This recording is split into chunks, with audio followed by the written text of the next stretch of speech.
Wah, masuk macam kat Jawa lah. Kita boleh masuk sini. Itu gerbang dia.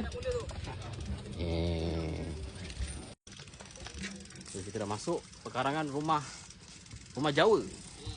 Kita ada sembahan sikit kat dalam tu. InsyaAllah kita enjoy. Jangan lebih-lebih naik isim nanti. Nah, tu dah siap lah. Pekaraman rumah Jawa. Walaupun kampung ni nama Parit Bugis, tetapi rumah ni dipanggil rumah Jawa. So, sudah kedengaran alunan muzik yang dimainkan. So, kita masuk dulu.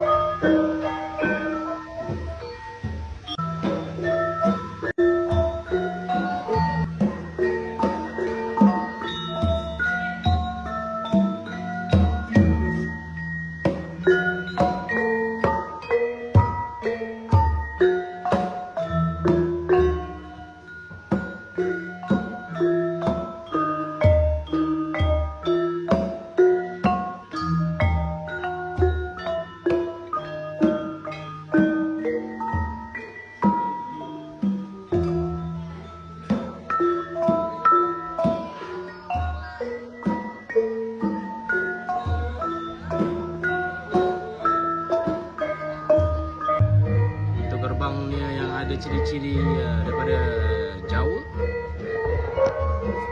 Jadi ada titik yang kuat di sini So ini pintu masuk dia.